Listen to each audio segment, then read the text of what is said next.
And a pleasant good evening to everyone out there in Irish Breakdown land. I am Vince D'Addario. I am the football analyst here at irishbreakdown.com. And I am here to kind of kick off the Thursday night show.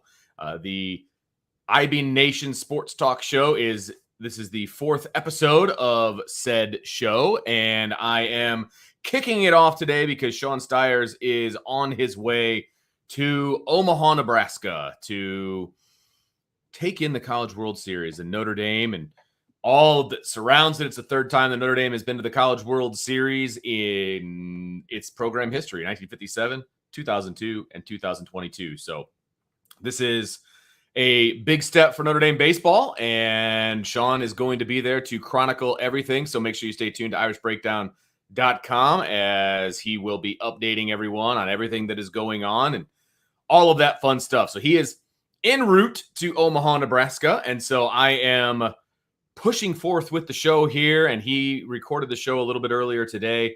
And so I'm going to play that for you right now. So hope everyone enjoys the IB Nation Sports Talk Thursday edition.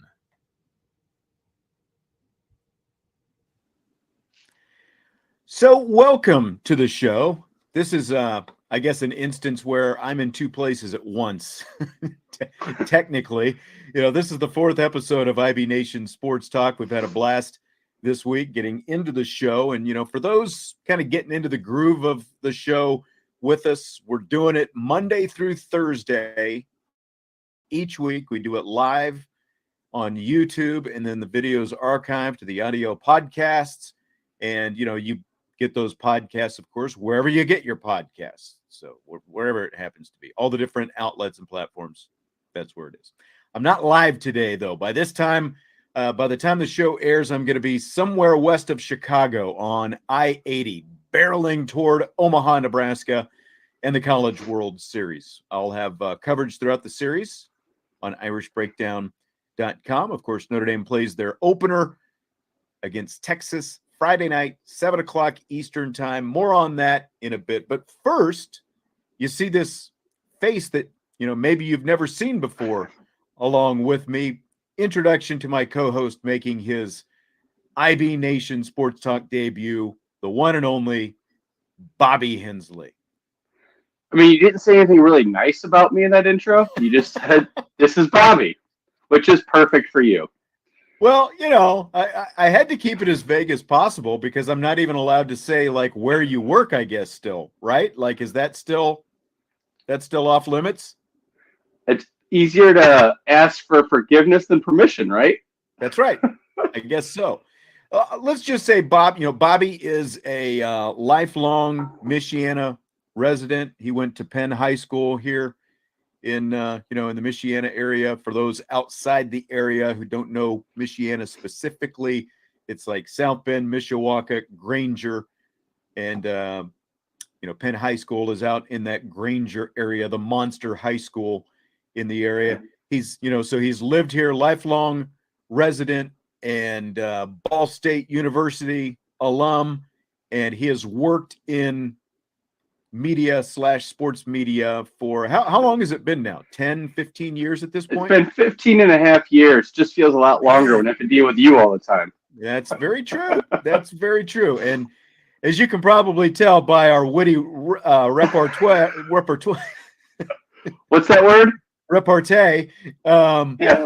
Bobby and I have known each other for a while, so get used to it. You're going to have to get used to it. So I'm glad to have you along. Bobby has done different radio shows and podcasts and things like that with me over the years. And this is really, just about a year ago is where the last show began, where you kind of became a mainstay on the show. And we did Bobby would do the rapid fire with me. And that's kind of what he's going to do with me today and what he'll be doing in general with me. So it's going to be a lot of fun. We did a podcast too. You're always pushing my limits. That's pushing my comfort zone.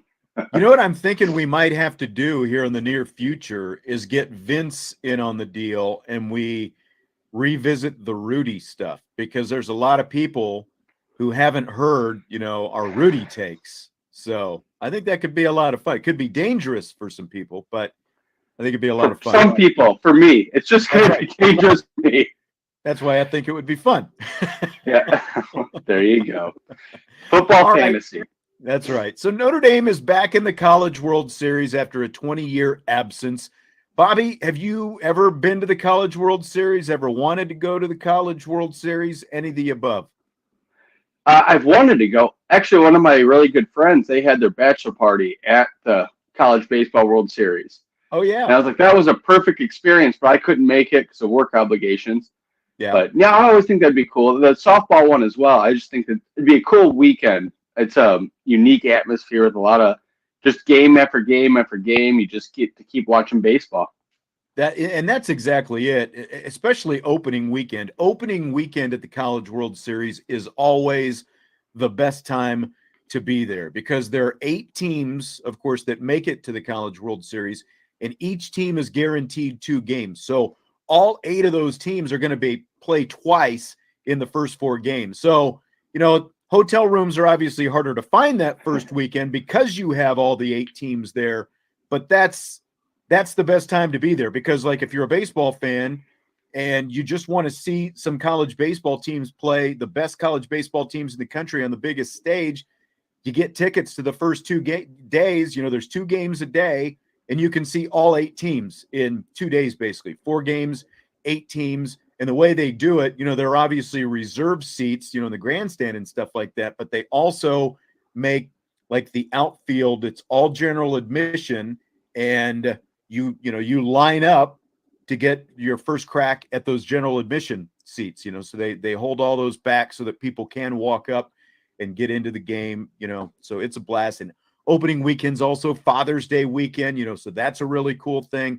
Like my first trip to the College World Series when I was doing the Notre Dame play-by-play back in 2002, my dad made the trip up from Salina, Kansas. He got to be there with me for Notre Dame's first game against Stanford, so that was kind of cool. So there's a lot of that kind of stuff. And I've been fortunate to be there 5 other times as well, from 2008 through 2012, when I was covering college baseball nationally for a website called collegebaseball360.com. So I've been there when it was Rosenblatt. I've been there at the new stadium, which is, it's like, it's a newer ballpark, obviously. So there are more amenities and bathrooms and, it's shinier and all that kind of stuff, but it doesn't have near, you miss the allure. Yeah. It's, quite honestly, like if I was going to make a comparison, since you're a White Sox fan, it's like comparing Wrigley Field to whatever they call that thing on the south side now. What is it? Is it guaranteed rate still? Guaranteed rate. It used to be guaranteed low rate, which is bad. Yeah, that's right.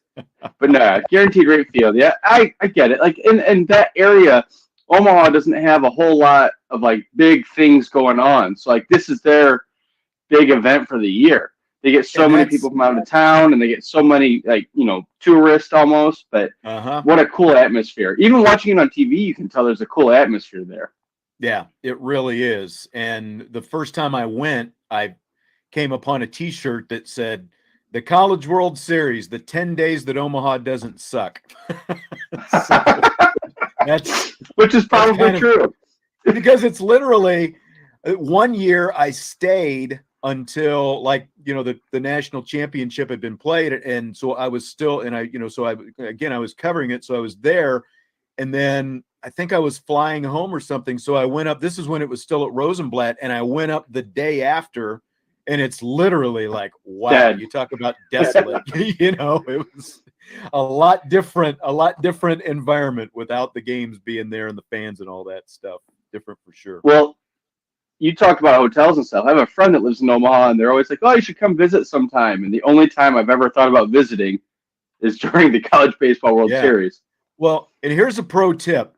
And Council Bluffs, Nebraska, Council Bluffs, Iowa, excuse me. Council Bluffs, Iowa is, there's a river that divides Nebraska and Iowa. So Omaha's on, the Nebraska side. Council Bluffs is right on the other side. So these two, it's kind of like South Bend, Mishawaka, except a river just divides them. You drive across a bridge and now you're in Omaha. Council Bluffs is, you can get cheaper motels there because so many people don't even realize how close it is. And like where I'm staying in Council Bluffs, and my hotel is like 10 minutes away from the ballpark, and it's an easier drive to the ballpark than like if you stay in West Omaha and you've got to come through the city and all that stuff. So it's like, it's, I'm giving away my secret, but it's cheaper hotels and it's right there.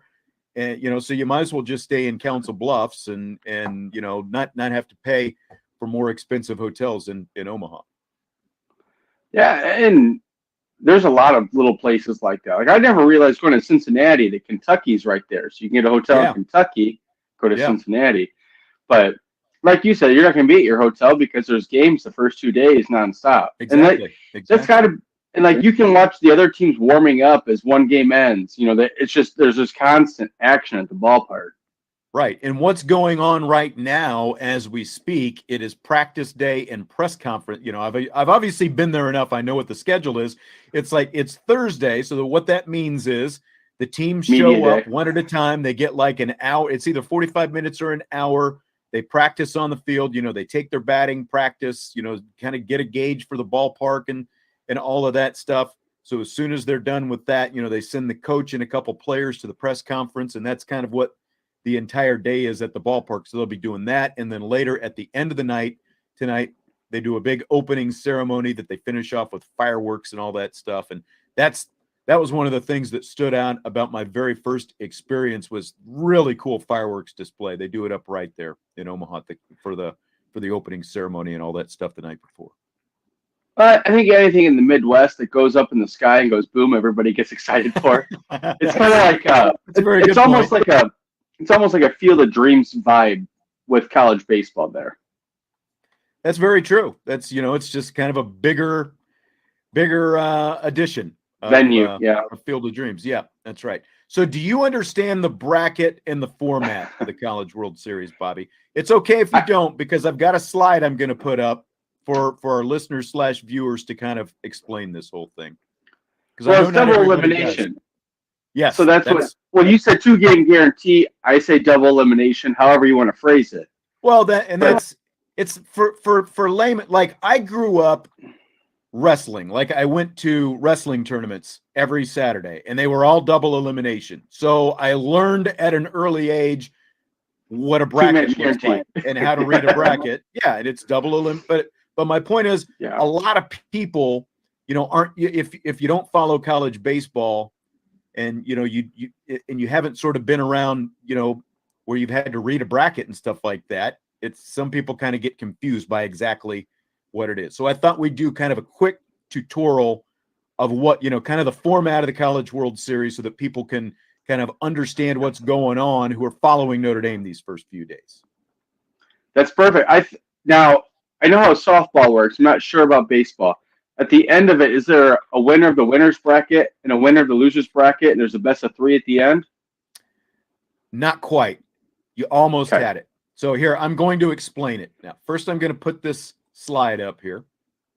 So you with technology. I know, right? It's like amazing, really. I'm trying to figure out what's going to be best. Okay, so if you're watching on YouTube, you can see it. If you're listening to the audio, I'm sorry. I'm going to try to explain it as best as possible. So there are 8 teams total, like I said.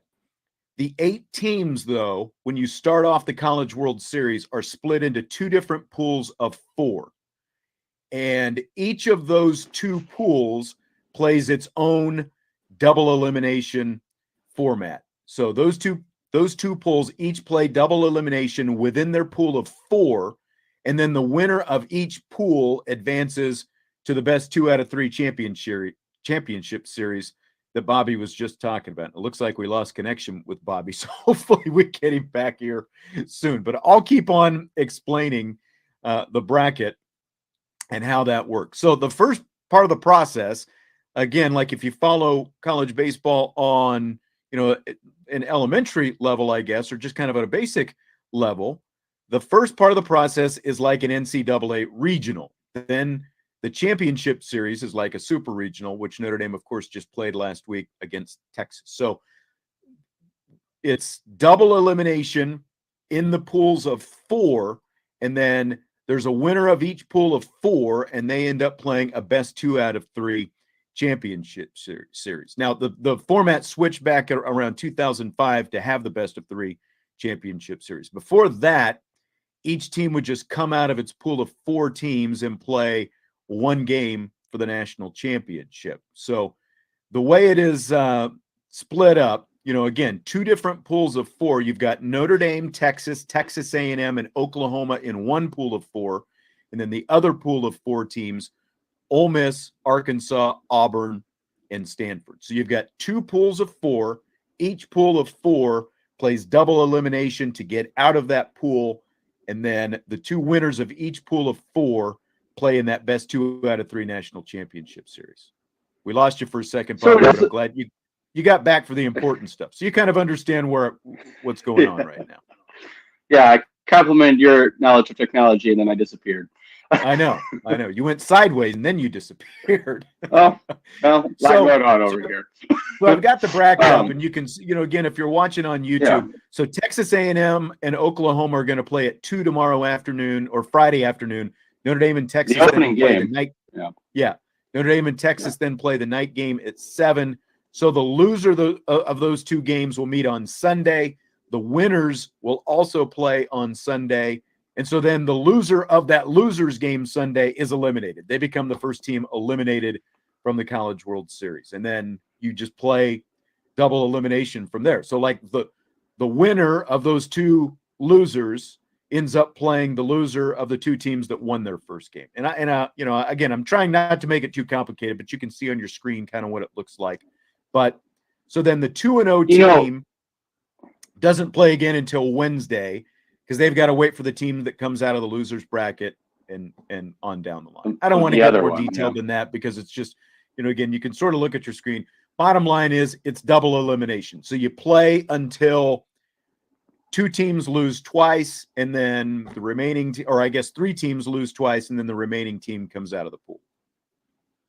And, the other thing, like the easiest way to describe it, if you want your team to win and advance, just keep winning.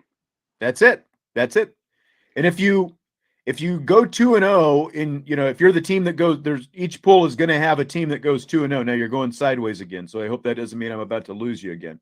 But yeah, the team that goes 2-0 has got the best shot, because then they've got even an extra day, and we just lost Bobby again. So I can tell this is going to be a lot of fun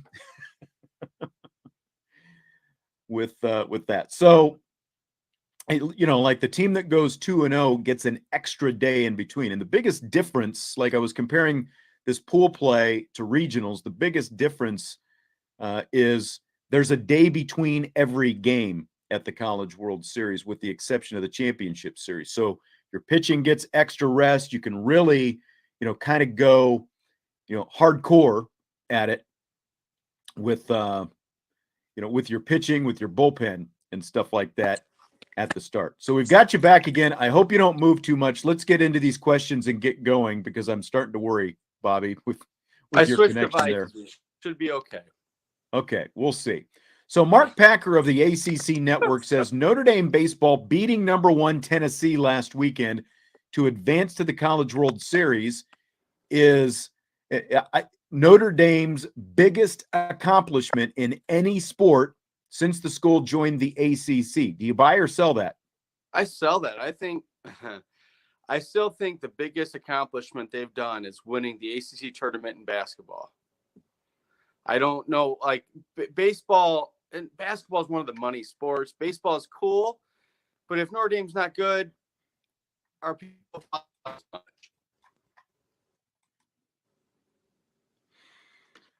Well, we're having connection issues with Bobby again, so he was kind of dropping out there. And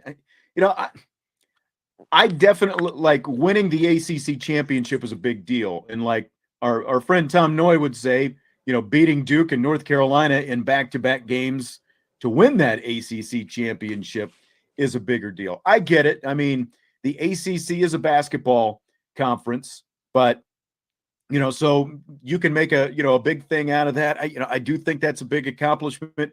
The Notre Dame women winning the 2018 national championship, obviously that is a monumental accomplishment. Notre Dame football winning the ACC regular season in 2020, as in the only season as an ACC member. Another big accomplishment. I think the others are finally bigger. Bobby, you're in the house of non-connection. You're having a lot of issues there. I am. I'm fighting. We're still punching here. I didn't hear what you said about the basketball. Well, I was just kind of rattling through some of the other options. Yeah, the ACC is a basketball conference. Specifically, it's a men's basketball conference. So I do understand. It's tough, though, because I think the point that Packer was trying to make is the ACC is also a baseball conference. After the SEC, probably the best power conference year in and year out in college baseball. And Notre Dame is a northern school. They were not even the 16 seed. They had to go on the road for a regional. They were a 2 seed at their regional. They had to go to the number 1 team in the country to do it. A lot of similarities to 2002.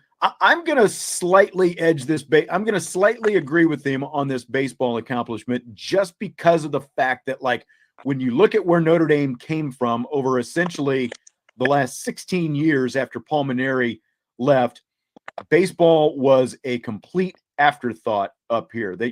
Notre Dame baseball used to be the king of the North, but they had made one NCAA tournament prior to the last 2 years under Link Jarrett. So I agree. I think this is a monumental accomplishment to go for a northern school to go on the road and win a game like this against an SEC power number 1 team in the country.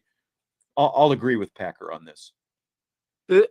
Slightly. It's just weird because it's like hockey.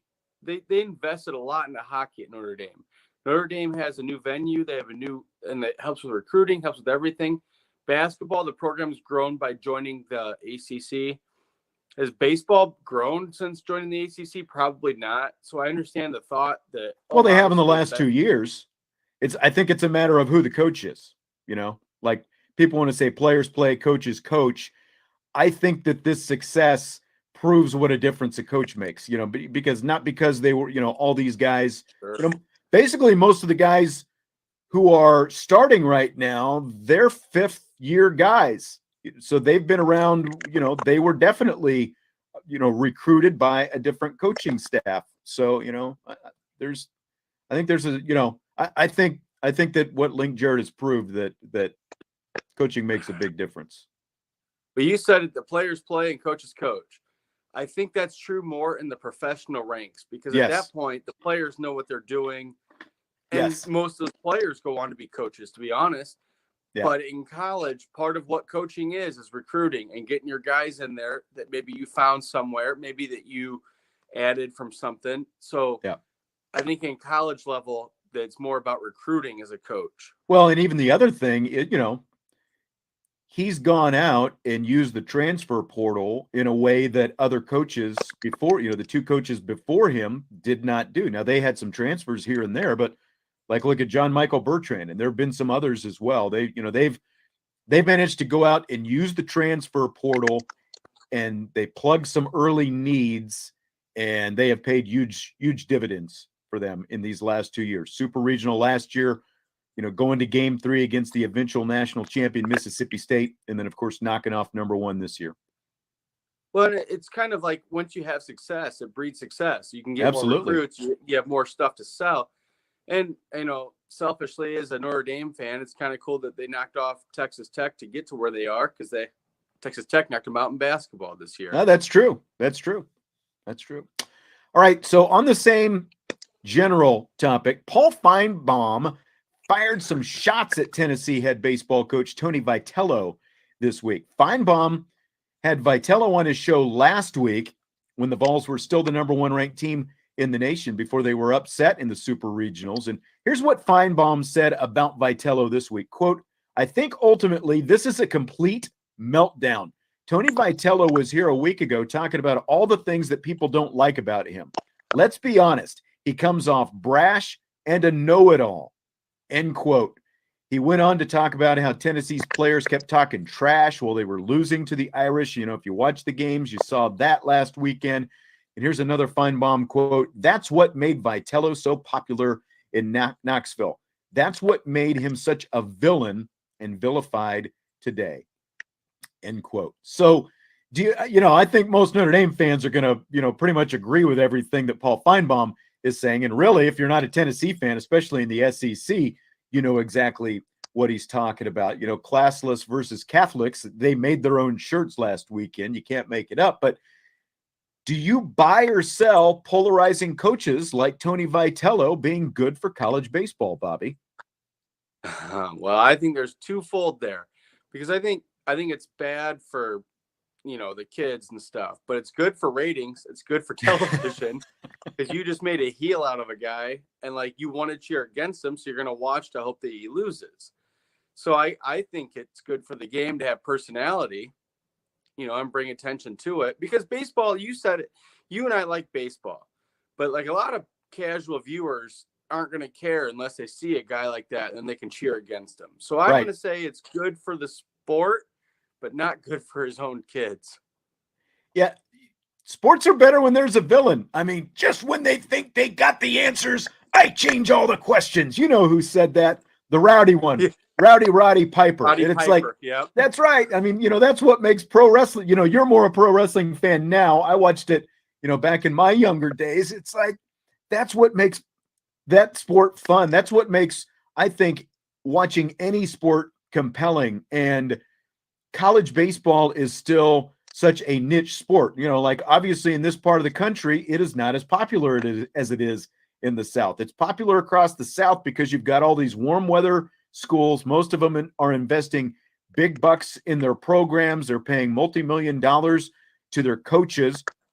And, you know, you go across the South, you've got the Atlanta Braves until you get into Florida, you know, so that's like that whole belt down there in the Southeast, you know, there's not a lot of pro baseball. So college baseball, especially since it's warm down there in the spring, not like up here where you're bundling up and, you know, you need that mink coat that they were wearing for their home run coat last week, you know, so it's very popular down there. But for the rest of the country, for the most part, it's a niche sport and there's not a lot of broad interest. And, you know, I think you got someone like this who is basically giving you a reason to tune in and to hate him. And they obviously thrive on that.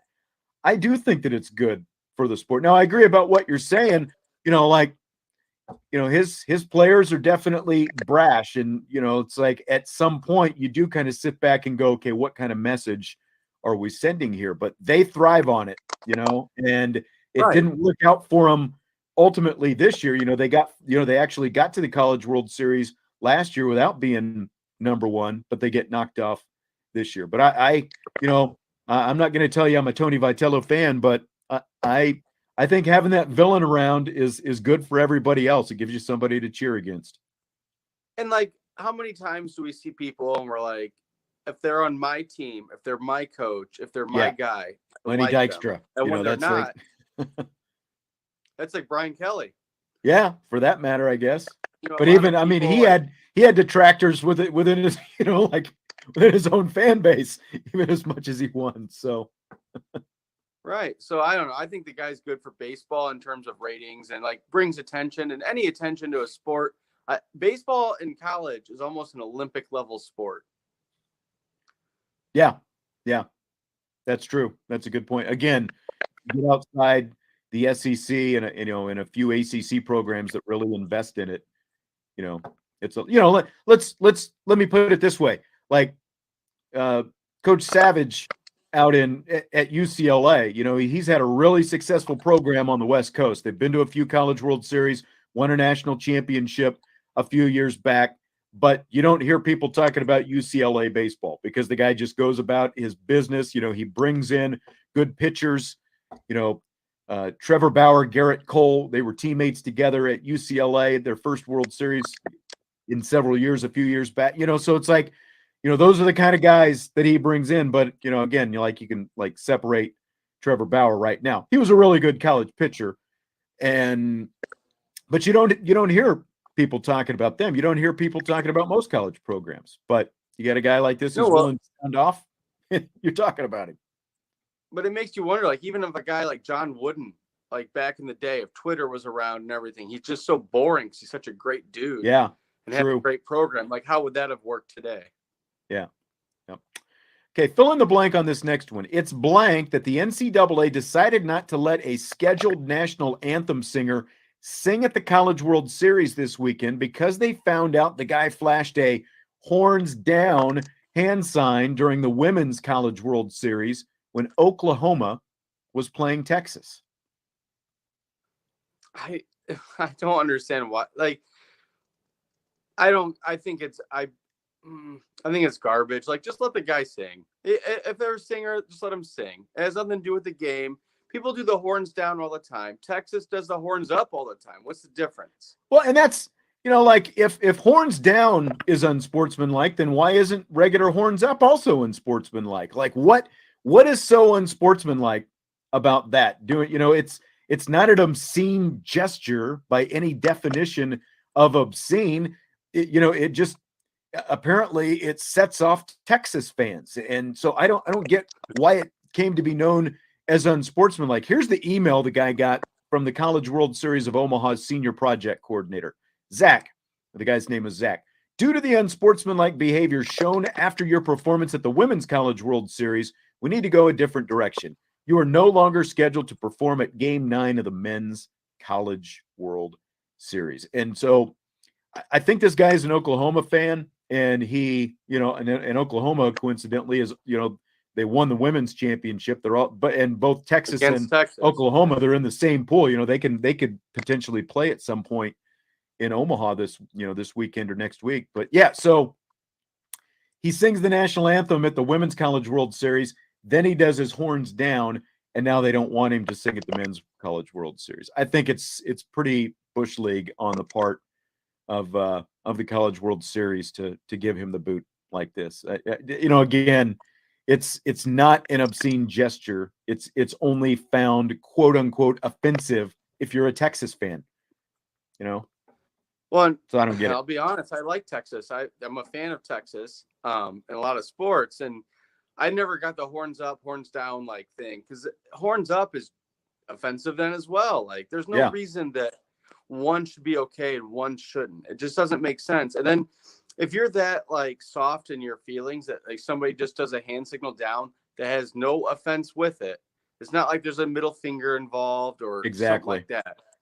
Like, you're just being too sensitive. And for neutral, like the college baseball is neutral. They're not a Texas fan. Why make that a big thing? I mean, nobody knew about it, outside of people at that softball game until they made an issue out of it by canceling him. And then, he posted the email, a screenshot of it on his Twitter, and that's how it's making the rounds now, with the media picking up on it. So I completely agree. For him.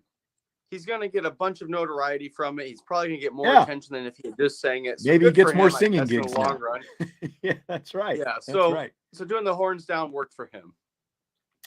So LSU is going to launch a subscription-based streaming service, and their big project is going to be a behind-the-scenes documentary series that's going to chronicle Brian Kelly's first season in Baton Rouge. Scale of 1 to 10, how much would you want to watch this series, Bobby? So I can't go in the negatives, correct?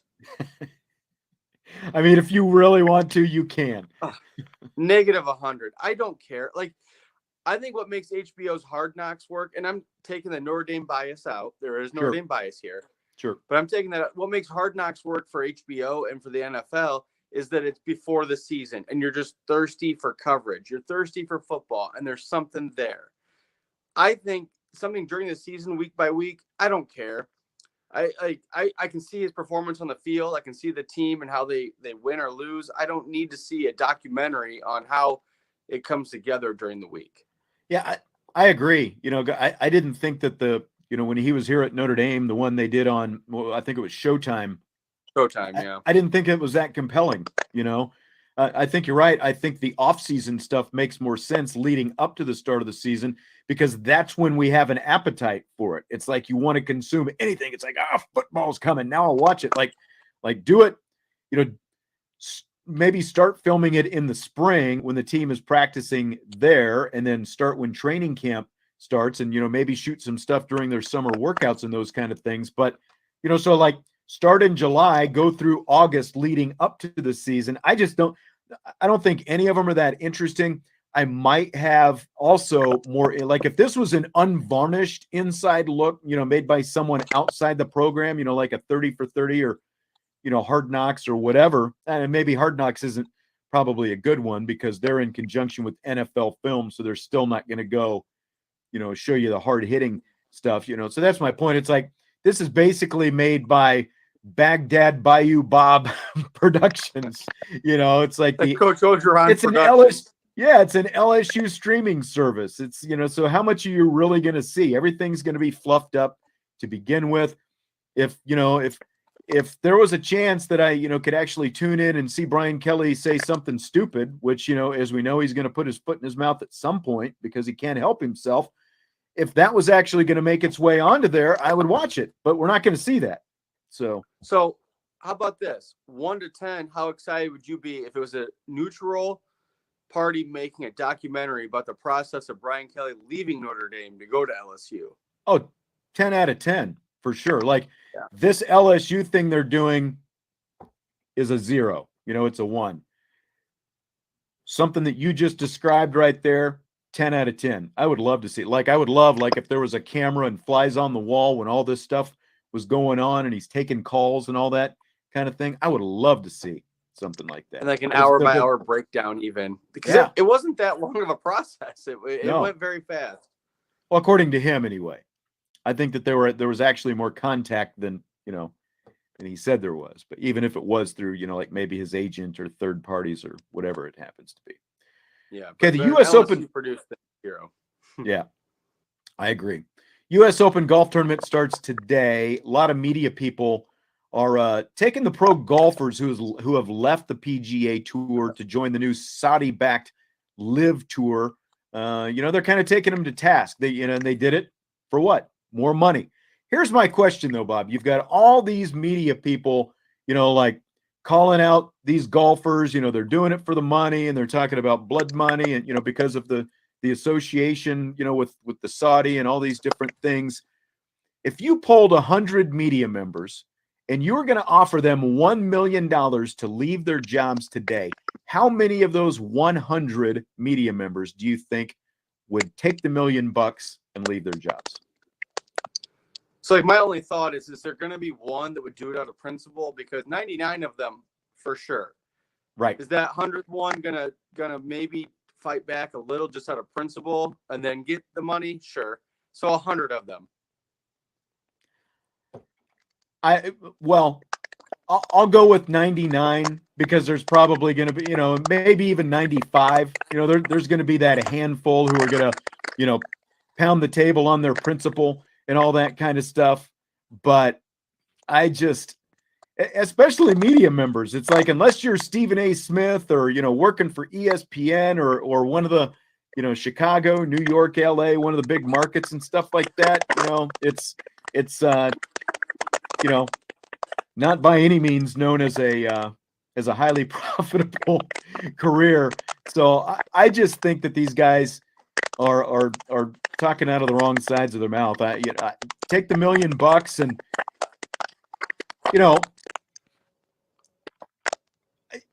you could at the very least, if you wanted to, you take them. I don't know what the stipulations would be if somebody was actually going to make that kind of offer. But if it's like, okay, you can't work for the next 10 years, maybe that makes you think a little bit.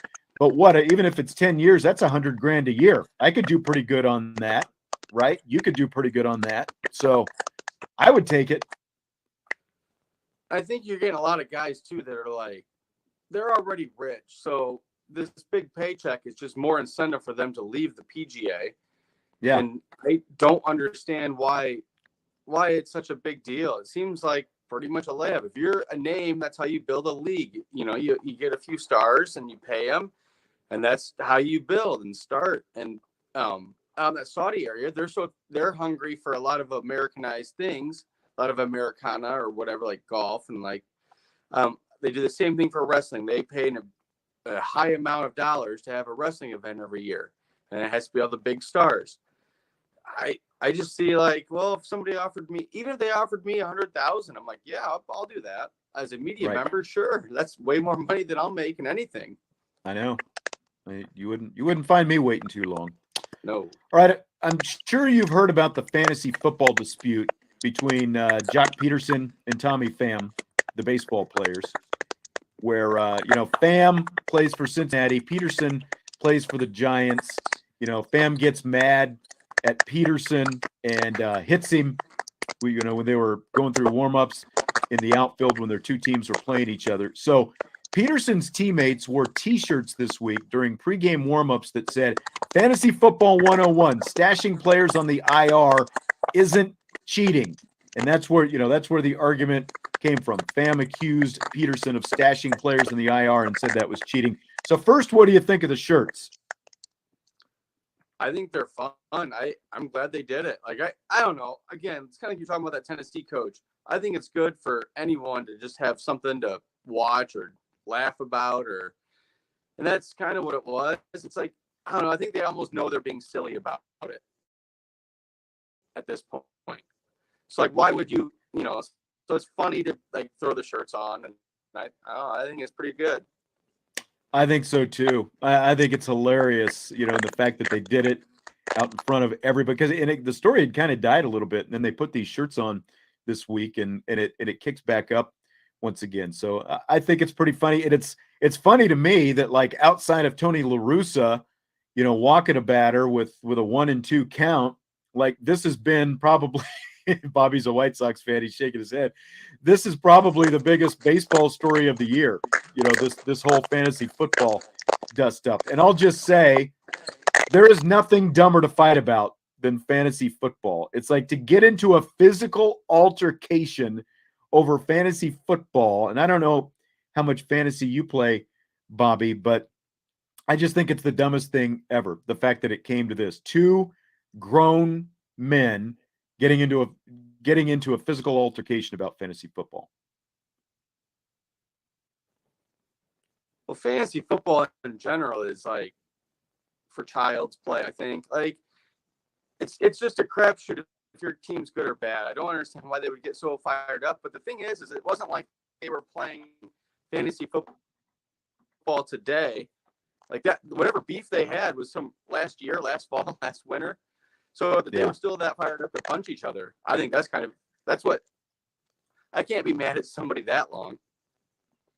Well, Bobby's having some internet issues again, so we'll go ahead, and I was going to wrap things up here in just a second anyway, but I don't agree with Bobby's sentiment, or don't disagree with Bobby's sentiment. The fact that it happened last season and Tommy Pham waits until, this season during baseball to confront Jock Peterson, and they get into this fight about the whole thing. I have had some overly aggressive people in my fantasy football leagues. It's literally like the stereotype of the guy who sits in his basement with 10 computers, and he's like in 20 fantasy football leagues, and every morning he's scouring the waiver wires. And I'm not criticizing you if that's you as well, but it's like, I only do one league a year. I've tried to do two before. It just gets to be too much for me. And maybe that's when you start, like it becomes an infatuation and you start taking things too seriously. So all things in moderation and perspective. All right, so that's going to do it for today's show. Again,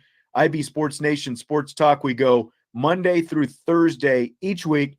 So this will be the last show of this week, and then we'll be back next Monday, hopefully anyway, with some talk on Notre Dame and the College World Series. Hopefully good talk from Notre Dame and the College World Series. So that is going to do it for today.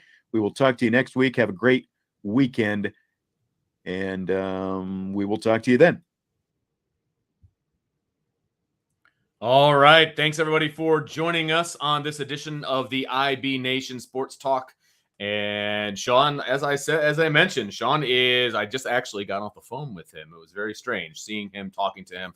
Just got off the phone with him. They are almost to Wisconsin, so they are heading in the right direction, almost to Omaha. He will be checking in from Omaha periodically over the weekend. You can definitely find his stuff over at irishbreakdown.com, and maybe, just maybe, a little bit more as well. So make sure you stay tuned.